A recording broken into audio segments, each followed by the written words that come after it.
Assalamualaikum dan selamat sejahtera. Nama saya Muhammad Hamirul bin Muhammad Hamdan, pemegang kad Matrix BC 211601440. Hari ini saya akan membentangkan soalan 13. Sejauh manakah penulisan akademik yang baik boleh mempengaruhi pandangan dunia masyarakat dan pembuat keputusan berkaitan suatu dasar atau program pembangunan yang akan dilaksanakan? Beri contoh karya agung atau utama tersebut. Pengenalan. Penulisan akademik. Penulisan akademik adalah penulisan yang dijalankan secara ilmiah atau saintifik. Penulisan akademik mengkaji secara teratur dan teliti sesuatu persoalan. Penulisan ini berbeza daripada kaedah-kaedah lain, seperti penulisan novel yang berasaskan khayalan atau rekaan dan generalisasi daripada pengalaman. Penulisan akademik adalah gabungan dua perkataan, yaitu penulisan dan akademik. Dewan Bahasa dan Pustaka memberi maksud penulisan adalah perbuatan menulis atau mengarang, manakala akademik pula memberi maksud bersifat atau mengenai ilmu pengetahuan. Penulisan akademik bermaksud penulisan ilmiah yang dilakukan secara sistematik.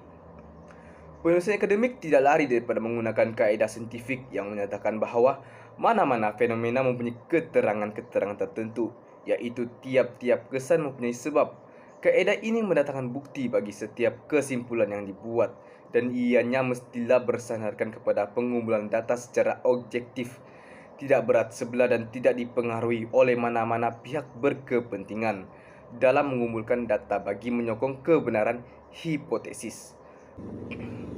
Peranan ahli sains sosial dan kemanusiaan. Sekarang adalah masa bagi ahli sains sosial dan kemanusiaan perlu bertindak sebagai suara komuniti, yaitu sarjana yang mempunyai kebolehan menyuarakan pendapat tentang pelbagai isu, menjelaskan pandangan secara jujur dan objektif, melalui panduan oleh pelbagai perspektif, teori dan alat kajian dan analisis bagi membantu memahami perubahan sosial yang kompleks dan mengusulkan cadangan untuk terus bergerak maju. Justru itu, ilmu sains sosial dan kemanusiaan merupakan emancipatory project, yaitu projek untuk mencerahkan minda dan fikiran dan mendidik, meningkatkan pemikiran kritikal dan imajinasi, berkata jujur kepada penguasaan tentang pelbagai isu yang memberi kesan kepada masyarakat dan negara. Untuk tujuan ini, komuniti yaitu Persatuan Sains Sosial Malaysia mestilah sentiasa menguasai advance of knowledge, sama ada di peringkat global dan negara, tapi mesti menyumbang kepada bidang ilmu melalui penyelidikan, menyumbang idea terhadap polisi pembangunan yang membawa perubahan dan kehidupan masyarakat yang lebih baik. Ciri-ciri penulisan akademik: tepat dan benar, disokong dengan bukti dan mengikut prosedur, fakta dan sistematik. Tepat dan benar. Fakta yang menyokong keterangan dalam penulisan akademik perlulah tepat dan benar berdasarkan sumber dan teori-teori yang telah dibukti kesahihannya. Disokong dengan bukti dan mengikut prosedur.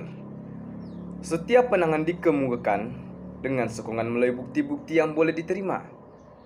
Setiap langkah dalam menghasilkan penulisan akademik direncanakan secara sistematik, konseptual, dan mengikut prosedur yang jelas.